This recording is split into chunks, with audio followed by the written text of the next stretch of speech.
So welcome to Time Capsule, where we explore the meaning of life in the 21st century through the eyes of people just like you and me.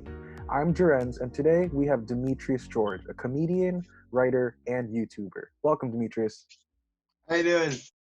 Hey, so first, can you tell us a little bit about yourself and then your career as a comedian, writer, and YouTuber? Name's Demetrius. We established that already. I'm 25, gonna be 26 in February. I've been living in Queens since I was about 4 years old, so lifetime New York citizen. I started my first YouTube channel back when I was in high school, which I also, a little tidbit, went to Joerenz with. So yeah, high school buds. A little bit of backstory for you. Started my first channel back in 2011. That's about almost 10 years old now. I started writing my first semester in college back in the fall of 2013. Still doing that, so that's great. And I recently did stand-up comedy in the city, but then the great disaster of 2020 hit, so I've been pretty knocked off of that. But I do intend on going back first chance I get. And aside from that, yeah, I mainly handwrite my stories. I started typing them blogspotted recently. I'll probably drop some sauce on that towards the end of the video, which would be great. Towards the end of the episode, what am I saying? Yes, of course. Aside from that, yeah, it's basically bread and butter. That's awesome. So what inspired you to want to take on, you know, making your YouTube channel, then doing some comedy, and then even getting some writing in? I'm not gonna lie to you. Starting my YouTube channel back in high school, I did it because like I had like a few accounts early in my younger days when YouTube was starting out. I didn't know it was that Mm-hmm. big, so I started watching more videos. Like, wow, because I was a big fan of animation, like Jaden animation, a little bit of Tabascus here and there. I Yeah. was like, wow, what if I could do that? Then I started it. I had a pretty popular series when I was in high school, because me not knowing how music worked back when we were teenagers, it was like, wow, I don't get any of this. What if I made a series about that? And that was pretty popular. I don't know why I haven't gone back to that yet. I probably will in due time. Mm-hmm. So, I've branched off from there. I plan on doing animation at some point. I plan on doing an audiobook for my recent story that I've written. Wow. So that's something to watch out for. Me and my buddies from college, we've been hinging on that pretty heavy. The writing story, segueing from that to this, how writing works is that I've always loved writing. I've always loved art. I've always loved incorporating both, being a comic artist since a very young age. So I Wow. thought my best friend from high school started writing stories since we were like 10 years old. So I was like, if I could do something like that, that would be cool too. So first semester of college, I meet a couple buddies, and that's when I think Rick and Morty actually came out either that year or the year prior. I'm not entirely sure on the exact details of that. So I thought, take that, have a minor like anime type spin to it, and boom, here we are, like 6-7 years later in season 3. Handwritten, of course. The type ones are in the middle of season 2. Like I said, I'll drop that later. Um, as far as being a comedian goes, I watch a lot of John Mulaney. I watch a great deal of John Mulaney. He's Oh, my he's favorite. great. Yeah. I love John Mulaney. He's honestly, I watch all of his stuff constantly. I was like, wow, stand-up comedy sounds great. I know a couple buddies of mine, i.e. you, who helped run the club, and that was great. And I was like, I really want to get involved with that. I really want to Hmm. get back into it. And so, yeah, but trying to work on material for that. Hasn't always gone the way of the wind, but I'm working on it. Yeah. Wow, that's all great. So for writing, you said that some of them you handwrite and then some of them you type out. Is there a specific reason you still handwrite? I still handwrite mainly because I haven't finished the story entirely handwritten before I can type it.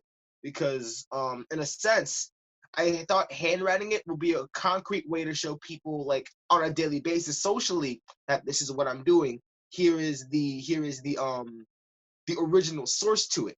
It's like you could type something out and then find it all over the internet as much to your discretion. But if you really want to connect with people, I feel like you have to have like that physical hard copy on hand. So you're clearly very multi-talented, and you pursued like a number of different sort of a number of different career paths. If you were to choose a completely different path from any of those, what would you be doing and why? Well, honestly, to be completely honest, Hmm. all of these paths are my backup paths. Oh. My original plan being being the athlete that I grew up being and still am, because I do program stuff, which is pretty Mm-hmm. cool. I still fall back on that. Being the whole YouTube thing, which I incorporate heavy with what I do, and the whole writing thing, which I do a lot of. Those were the backup plans for being an athlete, which did not pan out. So I was like, okay, I'm good at other stuff. Let's go with that. So, what sport did you used to do as an athlete? Oh shoot, man. You name it has a ball, I did it. I even did ping Wow, pong in high school. that's amazing. So, I'm guessing basketball, soccer, ping pong, tennis, Baseball, um, did a little pick, street hockey midway through high school. Picked up some does- rollerblading. That was cool. what about pool? Does pool count? Yeah, I think pool counts. I played a lot of pool. Believe it or not, the story I was alluding to, the reason why we started writing that Hmm. was because I met all of those buddies in our college's pool hall. The school had a pool hall, so we meet up there, we brainstorm, play shoot some pool. It was great. Wow, that's incredible. I've never heard of like playing billiards as sort of like a way to come up with ideas and all that. Yeah. It's amazing. All right, so now we're at the part of the show we like to call past, present, and future. So we're going to compare three different times of your life, and then through that goes. So the first question, how do you see yourself now? Right now, I see myself in my sort of like in the middle of my building block stage. I'm still like I'm still on my mid to late 20s, so I'm still experiencing life as it goes along. I'm Hmm. still learning from past mistakes, learning from present setbacks, and building for the future, so to speak. Hmm. And how does that compare to the person you were 5 years ago? Me at 21, 22 was a much different person than I am now. I was Mhm. definitely going through some hardships back then, personally and emotionally. I was trying to break myself out of that. Writing honestly helped. YouTube definitely helped. That blew up actually during both of those ages, 21, 22, Mhm. literally 5 years ago. So that's the point that I'm actually glad. I don't regret going through that, because that's what pushed me to be where I am now, to continue the grind. Oh, for sure. It's those experiences that life that help sort of build us as a person, especially something as the arts. I know the arts sometimes gets a lot of flack from people, but it really gives people an outlet to sort of express themselves and find themselves. It does, which actually takes me back to like junior high school, because I remember, and this is daunting to me. I remember I used to hate High School Musical just for the cringe, just because the school hated it. So I was like, okay, I'm not gonna like it. I remember vividly rewatching High School Musical 3 and going in depth to "Scream" by Troy himself. I listened to that song so many times, it resonated within my soul. I was like, wow, he really wants to do what he wants to do, but there's so much knock on what he wants to do that he doesn't know what he wants to do, and it just Right? makes you want to scream. And I felt that. I really Yeah. felt It was I think it was he was divided between theater divided and between basketball, right? it was basketball and like well, I want to say like drama and like theater in general. Hmm. Yeah, like basketball and the arts, which actually technically still me. So it's like, wow, I'm Troy. Yeah, you did face the same struggle because you wanted to be an athlete, but then you also were pursuing these more creative paths. Yeah, It's interesting. yeah. Um, so now, how do you think things are going to be for you in 5 years? Where do you see yourself in 5 years? In 5 years, since I enjoy the writing so much, I'm most likely probably gonna stick to that. Maybe incorporate that with some YouTube in the mix. I definitely want to get my. I say I and my. I know it's a group collaboration, but I do all the writing. But it's good. I know it's a group thing, because we go Hmm. hard into this. Hmm. We definitely want to get this work published. We even have slight aspirations of it becoming an anime, like a Wow. like a midstream anime. Like we want to get it written in Japanese. We want to get it dubbed in Japanese. It's a lot of a lot of DreamWorks for us for this project because we're so indulged in it, and we just want to watch it grow. What would you say your life philosophy is? How do you like to live your life day to day? Take a second to smile, and in the great words of Glenn Quagmire, make them laugh. Make them laugh. Everyone knows the word loves to laugh because honestly, if you don't take a second to like appreciate where you've come from, where you are, and where you might be going, stop and smile, and then maybe laugh a little bit. You'll probably never see it for what it was, what it is, and what it could slash will be. Sometimes it's sort of difficult to, with everything going on in the world, it's difficult to remember what's around us and then the simple things and even like the potential in those simple things. It's kind of like all of that sort of evaporates with all these concerns and Yeah. stresses and all that.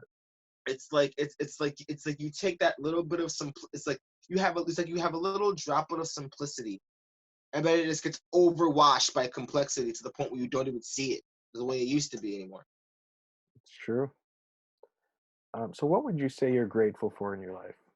Um, my upbringing really, because like I grew up in a single parent household by one of Mhm. the strongest people I've ever known throughout my life.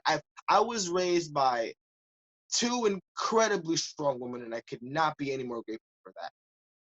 Like I have friends who have gone through the same thing. I have friends who have been raised by both of their parents. But as far as me personally, I am honestly grateful for where I've come from, where I'm going even. All right, so now we're at the question that's sort of eponymous with the title of our show.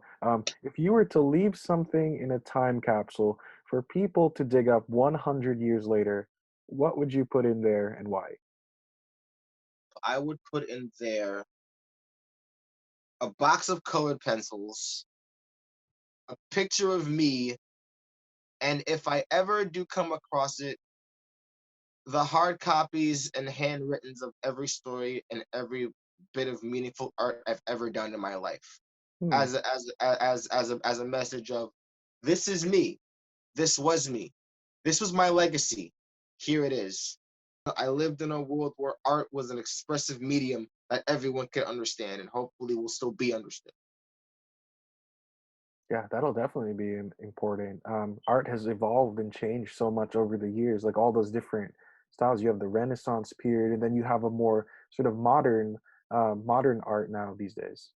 I honestly, personally, I believe that animation is the modern day Renaissance because now For everyone's sure. getting into animation. Everyone loves animation. It's speaking volumes from going from pictures to motion pictures, but in a way that everyone can understand it in their own way. The colors are just out there. They're jubilant. They could be droopy. Mhm. They tell a story.